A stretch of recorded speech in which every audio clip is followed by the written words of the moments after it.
Olá, eu sou Isabela Aguiar Prado, sou aluna de doutorado do Programa de Pós-Graduação de Saúde Coletiva da UFMA e hoje nessa videoaula vamos conversar um pouco sobre o desenho de estudo transversal. Os objetivos de aprendizagem dessa aula são compreender o desenho de estudo transversal, reconhecendo as potencialidades e limitações desse tipo de desenho e também identificando possíveis vieses que podem ser incluídos no delineamento de um estudo transversal. Quando falamos de estudo transversal, a primeira coisa que vem em mente é a questão da fotografia, né? Que o estudo transversal, ele faz o que? Um corte no tempo. Então, ele registra aquele momento, naquele único momento, a exposição e o desfecho que você quer investigar. Dessa maneira, ele é um ótimo estudo que permite o reconhecimento de indicadores globais de uma população a partir de uma amostra representativa. Os estudos transversais, quando a gente fala na questão do tempo, né, entre transversal ou longitudinal, eles podem ser do tipo individuado ou agregado, mas nessa aula a gente está falando dos estudos do tipo individuado. Então, pegando este quadro que está no livro do Una Omar, nós estamos falando o quê? De um estudo individuado, observacional, transversal. Um exemplo desses estudos é o inquérito, mas as observações aqui descritas, elas se excedem, elas vão além dos inquéritos, né? A gente está falando de todos os estudos que são individuados, observacionais, ou seja, o investigador não interfere na exposição ou no desfecho, e com referência temporal ele é transversal, ou seja, exposição e desfecho são avaliados em um único momento.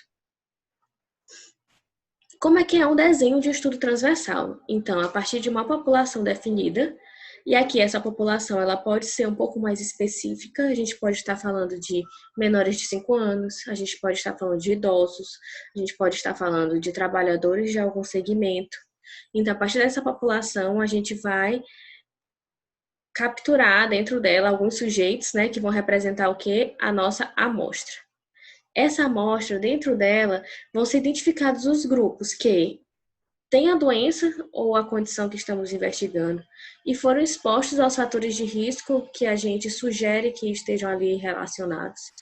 As pessoas que têm a doença e não foram expostas, aqueles que são saudáveis, ou seja, os não doentes que tiveram exposição e os não doentes que não tiveram exposição.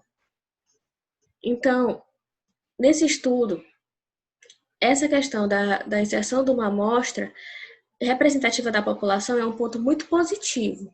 Por quê? Porque essa amostra, se ela for bem delineada, considerando a população, que se ela possa representar, ela possa ser uma miniatura da população, isso aumenta a validade externa da gente poder dizer que os resultados do nosso estudo podem ser relacionados a essa população definida que foi onde a amostra foi constituída. E que estratégias podem ser utilizadas para isso? Por exemplo, se nós estamos falando de um estudo observacional com relação à saúde do adolescente, onde a gente vai selecionar esse adolescente? Se a gente pensa em uma cidade. Os adolescentes eles estão matriculados, né, em escola de maneira usual.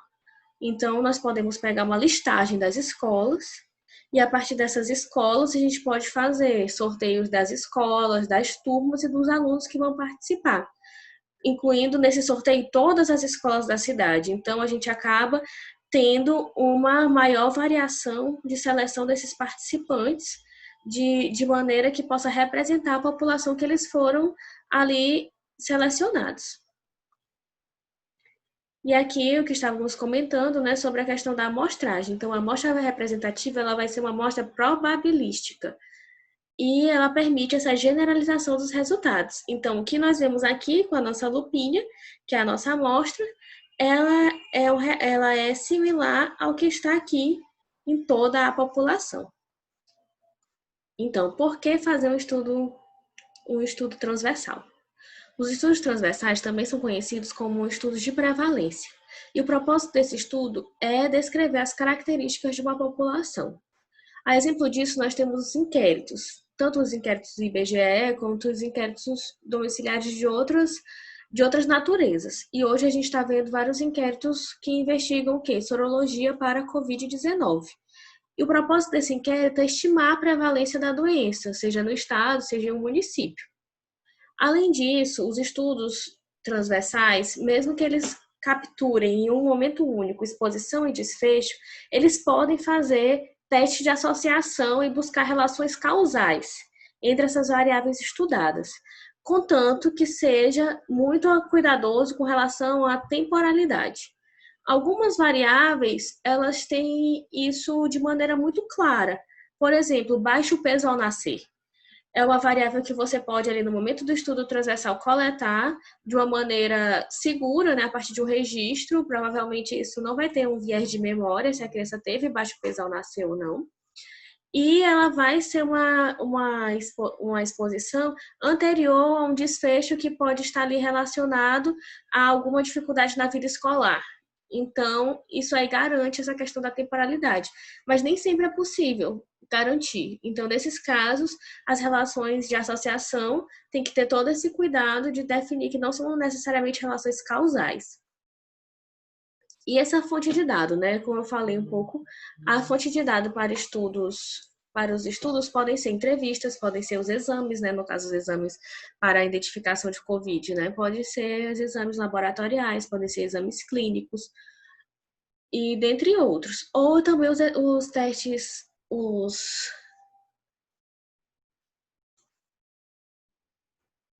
Então, as fontes de dados. As fontes de dados, elas podem ser primárias, como falei, no caso dos exames laboratoriais feitos para diagnóstico de COVID ou presença de anticorpos. Podem ser também exames clínicos, entrevistas, questionários, entre outras fontes primárias. Ou elas podem ser também fontes secundárias, com registros de prontuário ou sistemas de informação. E esses estudos, como estávamos falando, né, eles podem ter essa característica descritiva e dessa maneira ele vai subsidiar a implementação de políticas públicas por reconhecer grupos vulneráveis e prevalência de exposições. E no único estudo transversal, você pode investigar uma infinidade de variáveis, então você pode estimar a prevalência de diversas doenças a partir de um único estudo. E, além disso, ele pode ter essa característica de investigar associações entre exposição e desfechos. Alguns erros e vieses podem ser incluídos nesse delineamento, né? Isso tem que ter bastante cuidado. Dentre esses erros, existe o viés da prevalência. O que seria isso? Se a gente entende que o estudo transversal, ele capta ali os prevalentes, né, as pessoas que estão com doença naquele momento X que eu estou investigando, as pessoas que foram curadas ou aqueles óbitos não são incluídos. Então, quem está incluído normalmente é aquela pessoa que tem um caso mais longo. E esse sujeito que tem um caso mais longo, às vezes tem algumas características associadas a isso. Algumas doenças podem ser relacionadas a longevidade, a sobrevida, pode ser relacionada à condição socioeconômica. Então, assim, essas características elas vão estar concentradas entre os casos. E isso, na hora da interpretação dos resultados, tem que ser levado em conta. Além disso, nós podemos ter como viés o viés do não respondente. Os indivíduos que foram sorteados para participar e representar, né, dessa amostra representativa, essa amostra probabilística, alguns indivíduos podem não ser localizados ou se recusar a participar do estudo. E talvez nesse grupo exista uma maior prevalência da doença do que naqueles sujeitos que estavam ali dispostos a participar de uma pesquisa. Além disso, tem a questão do viés de memória, porque algumas exposições que estão sendo investigadas são no passado e, a depender de como isso seja coletado, pode ter um grande viés de memória. E, por fim, é importante citar a causalidade reversa, que é a relação exposição e desfecho. Por vezes, quando você avalia o estudo transversal, a exposição e o desfecho já estão presentes, é difícil compreender qual é a relação entre eles. Você encontra uma associação, mas é difícil você compreender qual é a relação. Se você está investigando, por exemplo, distúrbios de sono e depressão, é muito complicado no estudo transversal você entender o que surgiu primeiro e, a partir daí, ter uma ideia de causalidade, afirmar com toda certeza que o fato da pessoa ter depressão levou ela a um distúrbio de sono. visto que essas condições podem se relacionar de diversas maneiras e influenciar uma a outra.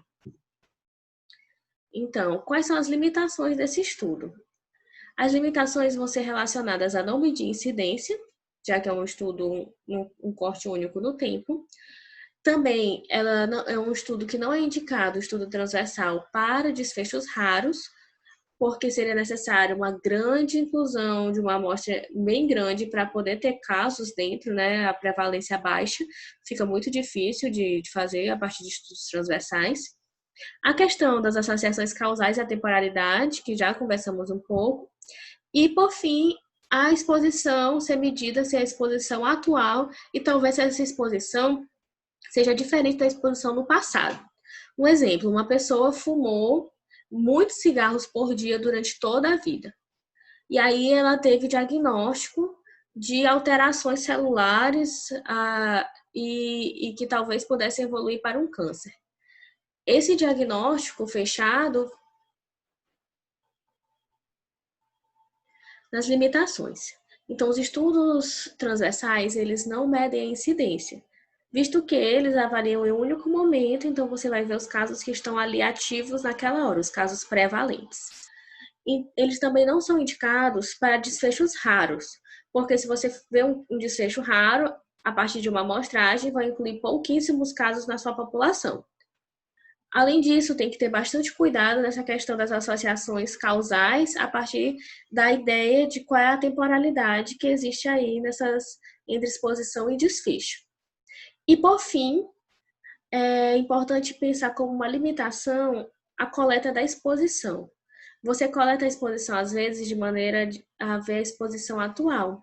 E essa exposição, às vezes, é diferente da exposição do passado. Então, por exemplo, se você vai coletar ali sobre uma variável relacionada à atividade física, a querer avaliar a relação entre colesterol e sedentarismo. E você pergunta se a pessoa agora faz atividade física. E ela pratica atividade física agora, apesar de ter tido 30 anos de sedentarismo. Então, ela tem um colesterol alto e por isso foi orientada a modificar alguns hábitos e ela modificou nesse momento que ela tem a doença, mas você não está vendo a carga desse fator de risco ao longo da vida dela. E isso pode dar ali algumas diferenças na interpretação dos seus resultados. Quais são as vantagens desse estudo? Ele é um estudo de curta duração, ele tem uma amostra representativa da população, ele pode ter, e isso vai aumentar essa validade externa do estudo. Ele é um bom estudo para investigar condições crônicas de longa duração, que tenham baixa mortalidade e prevalência elevada, e também de condições crônicas do início incerto, como a diabetes. Eu espero que, ao final dessa aula sobre os estudos transversais, você tenha entendido sobre o que são esses estudos, quais são as limitações, quais são as potencialidades e quais são as aplicações. Muito obrigada, essas foram as referências e até a próxima.